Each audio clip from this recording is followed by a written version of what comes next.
Alors, je ne sais pas si notre prochaine invitée est là, Madame Nadia Cardin, mais je crois que oui. Bonjour, Madame Cardin. Bonjour. Ça me fait plaisir de vous voir.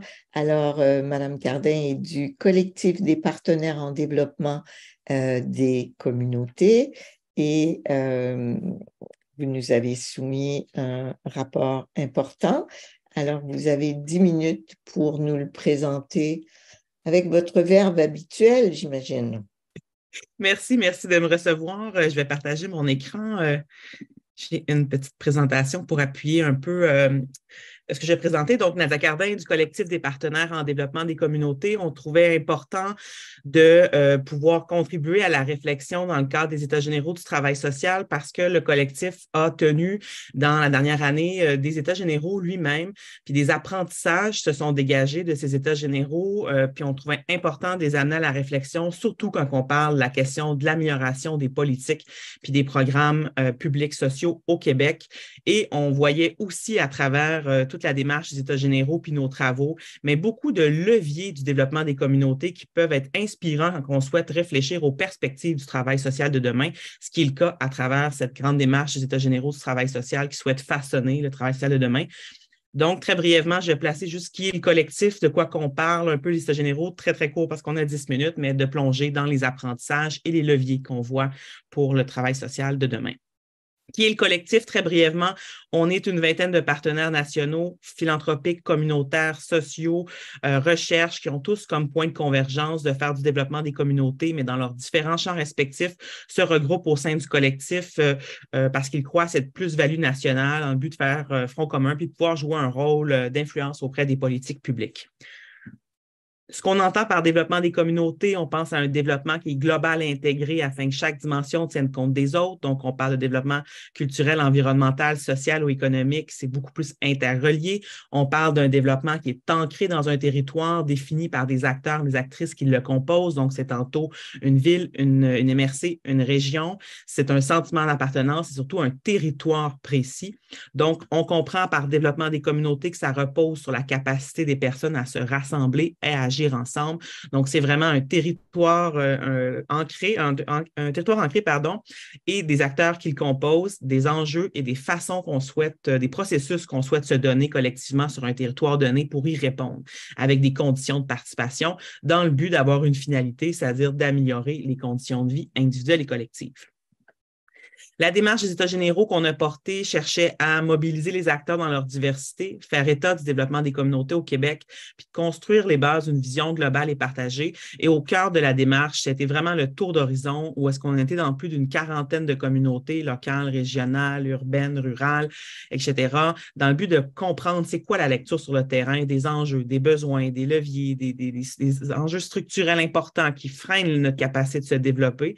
Et on a convergé vers un événement national à l'automne dernier. On a présenté cet état de situation, puis ça a été l'occasion de réfléchir ensemble aux pistes.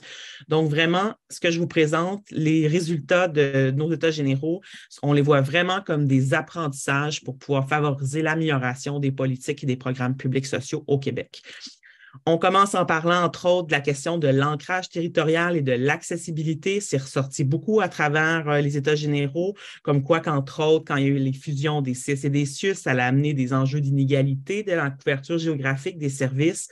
Et pour l'ensemble des acteurs qui sont impliqués dans la démarche, mais c'est essentiel de garantir un accès équitable aux services pour tous les citoyens, quelle que soit leur situation géographique.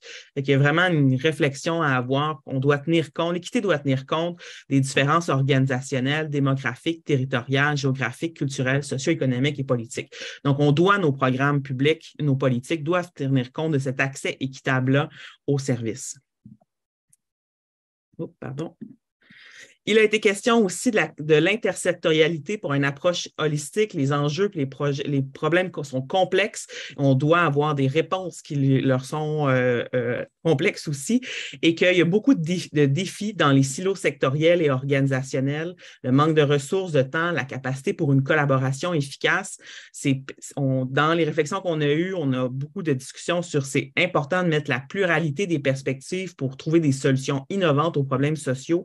Ça nous prend prend des approches transversales, mais pour ça, il faut reconnaître l'intersectorialité comme un élément clé et important dans les programmes et les politiques publiques. On doit, entre autres, reconnaître aussi l'importance des démarches intersectorielles et collectives qui sont cruciales pour mettre au cœur cette approche intersectorielle-là qui est efficace et plus intégrée. Il y a des questions, entre autres, des ancrages financiers et institutionnels aussi, que c'est nécessaire qu'on aille vers du financement puis des ancrages qui nous permettent de s'adapter justement à l'intersectorialité, aux dynamiques territoriales aussi, aux particularités de chaque milieu, que si on est dans un financement par projet, par enjeu, ça limite, ça crée au contraire justement des silos, puis ça rend plus complexe notre capacité des acteurs de milieu à trouver des solutions complexes si on doit faire toujours, excusez-moi, l'anglicisme, faire fitter dans des cases de financement les besoins qui, eux, sont beaucoup plus complexes, intersectoriels, interréseaux, puis qui transcendent souvent différents leviers financiers. Donc, dans la démarche, on a souvent mis de l'avant l'importance d'un financement basé davantage sur la mission, sur la démarche, sur la communauté, qui est flexible et qui permet de s'adapter, comme je le disais, aux dynamiques territoriales qui sont différentes d'un milieu à l'autre, même s'il y a des similitudes partout au Québec. Donc, en résumé, dans les apprentissages qu'on fait vraiment de la démarche des États généraux, c'est qu'on souhaite cette accessibilité des services et des programmes sociaux qui doit être une priorité, qu'on doit garantir l'accès aux services pour chaque citoyen, indépendamment de sa localisation géographique. On doit tenir compte des dynamiques territoriales spécifiques à chaque région du Québec. On doit avoir des approches qui sont souples et adaptées aux spécificités locales. On doit avoir l'importance de l'approche intersectorielle pour répondre aux enjeux complexes. On doit vouloir faciliter à travers ces politiques puis ces leviers publics-là, la collaboration entre des secteurs, c'est essentiel, puis qu'on doit avoir des ancrages financiers qui permettent ces conditions de réussite-là, donc il doit y avoir du financement qui doit suivre pour soutenir tout ça. En terminant, on voulait parler des perspectives du travail social, c'est-à-dire qu'il y a des clés, on pense à travers le développement des communautés qu'on doit avoir en tête quand on veut réfléchir au travail social de demain, surtout si on vise à promouvoir l'émancipation, la lutte à la pauvreté, l'exclusion sociale et à réduire les inégalités sociales et environnementales. On revient sur cette question qui est vraiment importante d'intersectorialité.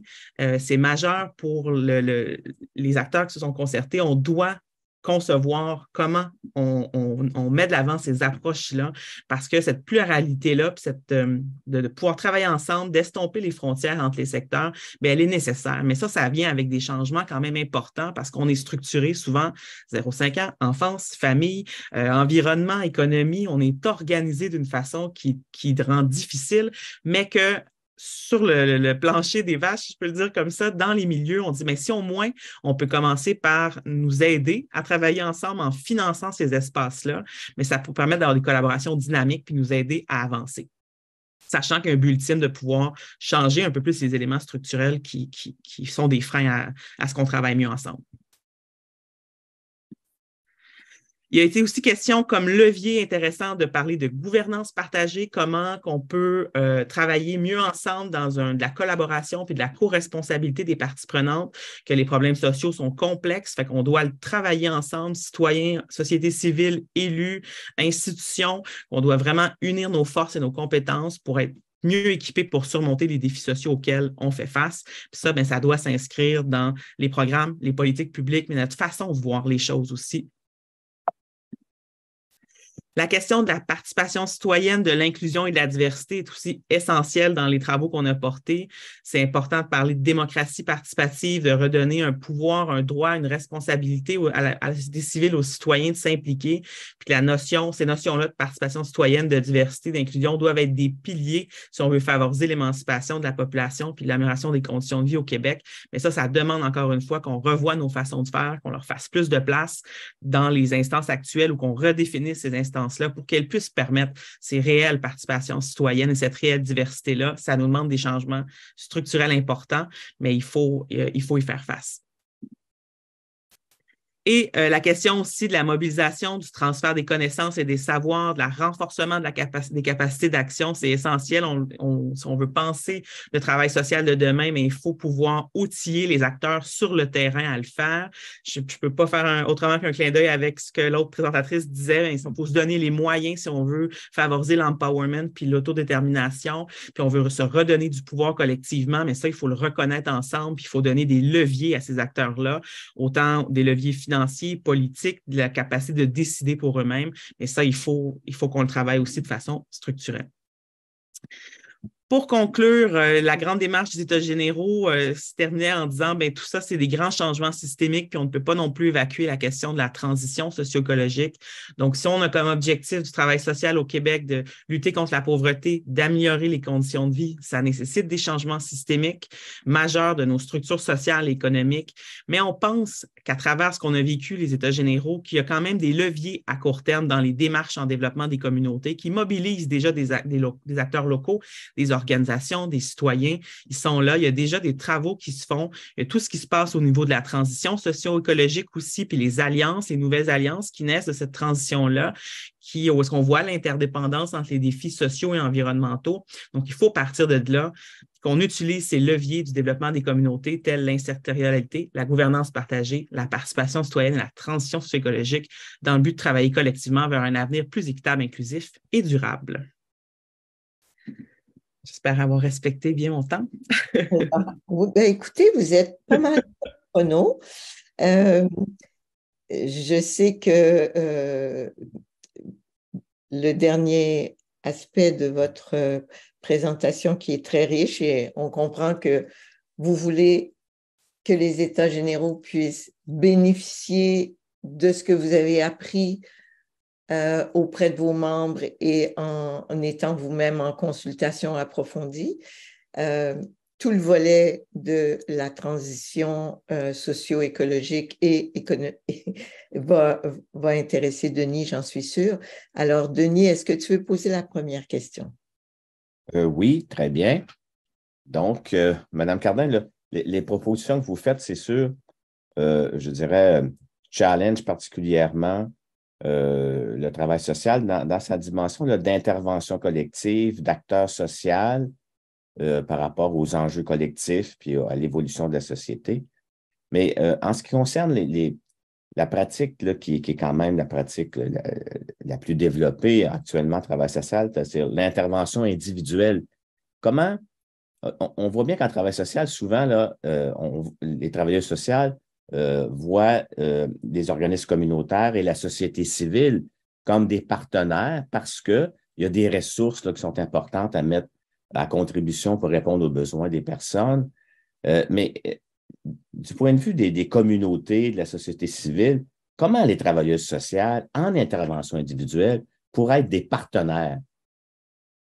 C'est une bonne question. Je pense qu'il y a des cas de figure où on le voit s'observer à travers des projets concrets, souvent qui vont être portés par des démarches collectives. Donc, on va avoir des démarches collectives qui vont donner naissance à un comité de travail qui va impliquer des intervenants à la fois d'une maison de jeunes, des intervenants qui vont arriver du CIS ou du CIUS. Fait qu'ils travaillent ensemble pour essayer de croiser leurs réflexions. Fait qu'il y a des certaines formes de partenariat. Je pense qu'il y a des apprentissages à faire de ça qui se passent dans l'action, mais comment ces partenariats-là gagnants se font? Qu'est-ce qui fait qu'on respecte les visions, les approches qui sont différentes des fois de part et d'autre? Il y a peut-être des apprentissages à faire de ça pour transposer ça dans nos structures, pour favoriser toujours ces dialogues, ces perspectives différentes dans nos approches qui sont parfois différentes pour créer des espaces vraiment de dialogue puis de collaboration pour co-construire ensemble. Mais il faut reconnaître, ce qu'on aime beaucoup, je pense, dans la démarche de généraux, c'est qu'il faut reconnaître que ça, c'est une force. C'est comme l'étape 1. Mais si on se base sur des cas précis, je pense, d'actions, de projets ou d'enjeux spécifiques dans les territoires, ça va probablement permettre d'illustrer que c'est gagnant d'y aller dans cette voie-là. C'est ce qu'on observe en ce moment actuellement dans les territoires. Mais il faut y aller. C'est peut-être partir de l'action et la prise, mais après, il faut quand même reconnaître collectivement la force de cette pluralité de perspectives-là. Est-ce que ça répond à votre question, M. Bourque? Oui, j'en aurai d'autres. Allez-y donc. Et je vais laisser Nadine. Alors, je vous en accorde une deuxième et on passe à Nadine. Bon, elle est un petit peu compliquée, là. Mais c'est évident là, que l'enjeu territorial, l'ancrage territorial, la gouvernance, la démocratisation des services publics, dont les services sociaux, c'est fondamental. Et disons que ce n'est pas garanti par le projet de loi 15. Et là, j'utilise un euphémisme. en fait, de toute évidence, là, il y a la participation de la société civile, des parties prenantes à la gouvernance des services sociaux, c'est quelque chose qui va être qui va être à construire puisqu'il n'y aura pas les leviers dans ce qui est prévu dans le projet de loi et les amendements. Mais peut-être par rapport à ce qui est prévu comme étant le futur conseil, en fait, le conseil des services sociaux, il y a une nouvelle instance qui va être créée par la loi, le projet de loi 15, c'est un conseil spécifiquement sur les services sociaux pour aider je dirais, à faire converger, faire avancer les pratiques dans ce domaine-là, dans les établissements. Ce conseil des services sociaux pourrait aussi avoir des relations à l'extérieur de l'établissement pour mettre en place des mécanismes participatifs, consultatifs, même partenariaux avec les parties prenantes sur la base des territoires. Est-ce que vous pensez qu'il y aurait un intérêt du côté de la société civile de contribuer par cette porte-là à avoir une certaine influence sur la gouvernance du réseau de la santé et des services sociaux? Ce qu'on a senti dans le tour d'horizon, c'est que de façon générale, il y a le souhait, mais des fois, on voit moins les liens parce que, j'ai envie de dire, il y a un changement dans la façon qu'on a eu de fonctionner, de passer des CLSC à ce qu'on a aujourd'hui. Fait que je pense qu'il y a peut-être un enjeu de communication sur ils sont où ces leviers-là, parce que je ne suis pas certaine si on parlerait avec des MRC ou des agents de développement, s'ils connaissent les leviers qu'ils ont, à part leurs portes d'entrée plus classiques telles les OC ou des intervenants ou des bureaux de partenariat avec lesquels ils travaillent. Mais probablement que plus on parlera de ces leviers-là existants ou qu'on essaiera d'en créer de nouveaux par l'approche territoriale, plus on sera gagnant. Mais je pense qu'il y a un exercice de communication à faire sur ces pratiques-là pour recréer ces ponts qui, ce qu'on a senti, nous, à travers la Tour d'Horizon, se sont effrités à travers les années avec la fin des CLSC et des conseils d'administration, avec la fin des espaces démocratiques dans les territoires. Ça a créé un certain effritement de liens de communication puis d'espace. On a changé. C'est devenu maintenant des fois, comme je disais, des bureaux de partenariat, des OC, des directions de santé publique. Les prises étaient différentes vers ces grosses machines institutionnelles que sont les CIS et les CIUS. Donc, de pouvoir recréer ces pans-là, je pense que c'est l'étape 1. Mais s'ils existent ou il y a des opportunités, c'est de les faire connaître. Ce serait la première étape à court terme. Et assurément qu'il y a le souhait de communiquer parce qu'on l'a senti, c'est fort le besoin de travailler ensemble. Que les gens reconnaissaient, les enjeux sont complexes, on ne peut plus les travailler en silo, fait qu'il faut créer ces espaces de dialogue-là pour y arriver. Et j'ai envie de dire que dans un horizon à plus long terme, sur la loi 15, là, il y a ce volet-là, mais si on parle après ça de transition socio-écologique, mais ces espaces de dialogue-là deviennent encore plus importants et viennent un peu brouiller les cartes parce que là, on n'est plus dans ces programmes ou ces façons de faire-là telles qu'on les connaît actuellement. Il faut réinventer des nouveaux chemins. Il y a sûrement des leviers et des pistes là, pour faire des nouvelles alliances. Très intéressant. Nadine, allez-y. Bonjour, moi je voulais vous poser une question sur la section qui concerne la participation citoyenne. Ça, c'est quelque chose qui m'interpelle particulièrement parce que là, on parle dans cette perspective-là de la participation citoyenne, mais aussi de l'importance de la démocratie participative. Est-ce que tu peux m'en dire, excuse-moi, je t'ai tutoyé, est-ce que vous pouvez m'en dire plus? Et qu'est-ce que vous nous recommanderiez par rapport à cet élément-là pour les États généraux? Des éléments vraiment intéressants qu'on a vus, des réflexions dans des comités de développement local ou territorial, se dire là, ça ne marche pas quand on fait juste dire on veut des citoyens. Puis là, ça ne marche pas, ils ne sont pas là. Ou là, on le fait le samedi, là, ça ne marche pas. On a vu plein de cas de figure avec des freins à cette mobilisation citoyenne. Et les cas où on a vu émerger des nouveaux espaces, bien, ils prennent des nouveaux chemins. Il faut remettre en question des fois la structure avec laquelle on aborde cette participation citoyenne. Est-elle la bonne? Est-ce que les motivations, ce qu'on souhaite faire avec ces citoyens-là, c'est ce qui les attire, c'est le bon chemin? Il faut remettre en question. Puis des territoires ou des milieux qui ont remis ça en question, puis qui ont repris ça dans une autre perspective. Puis là, encore une fois, je fais des liens avec la transition socio-écologique puis des alliances qu'on voit naître. Mais là, les citoyens, ils sont là, puis ils veulent se mobiliser, puis ils sont préoccupés par ces enjeux-là. Fait qu'est-ce qu'il y a une réflexion à avoir sur nos structures qu'on a actuellement? Est-ce que le milieu communautaire doit réfléchir justement, se remettre en question, revoir ses façons de faire pour se réadapter, se réajuster? C'est des questions que moi aussi je me pose, mais on voit par contre des cas où la mobilisation, elle est très forte, elle est présente, elle est là. C'est là-dedans, je pense, qu'on doit identifier les clés finalement d'apprentissage. Je peux nommer entre autres le grand dialogue ou des milieux qui se sont mobilisés sur des enjeux très spécifiques comme des trucs environnementaux, protéger des boisés, des choses comme ça. Puis là, ça suscite de la mobilisation qui est forte. Qu'est-ce qu'on en tire là? Puis comment on transpose ça dans nos structures peut-être plus classiques communautaires, développement des communautés? Il y a certainement là des voies de passage là, pour faciliter ça. Mais ça demande, je reviens à ce qu'on finit de tous nos grands travaux aux États généraux, de devoir repenser des structures puis les repenser autrement. On ne peut pas juste arrêter à, ben là, ils ne sont pas là, qu'est-ce qu'on fait? Mais il y en a qui le font puis ça fonctionne. J'aimerais ça vous relancer sur la transition parce que moi, un peu sommairement, je me disais, ça va être un lieu absolument capital d'investissement pour le travail social. Ça va être un lieu où les expertises des gens qui sont habitués à la fois à faire de la pratique, à avoir des pratiques sous forme individuelle, mais surtout tous ceux qu'on méconnaît, qui ont ces voies de passage vers les collectivités qui sont capables de les animer, ça va être tellement précieux. Bon, là, je vous demande un exercice de projection pour le travail social, parce que c'est à ça qu'on réfléchit dans les États généraux. Comment appréhender cette opportunité peut-être où les gens sont au rendez-vous pour faire briller ce qu'on connaît le mieux, ce qu'on met les gens en mouvement pour faire des changements sociaux. Qu'est-ce que vous pensez de cette possibilité? Ce qu'on observe, puis ce que je vois dans les travaux qu'on porte, c'est qu'il y a vraiment une prise à l'échelle locale, à court terme, parce que c'est là qu'on a le plus d'agilité, parce que sinon, on s'embarque dans des grandes structures, puis ça devient dur de voir comment on y arrive.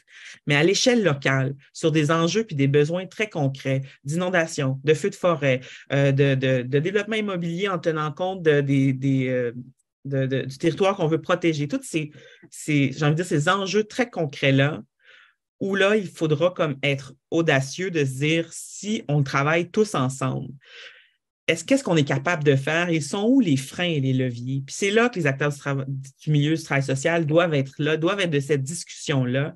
Puis on doit le réfléchir ensemble. Mais après, on doit être capable de faire une alliance sur est-ce qu'il y a des freins à ça?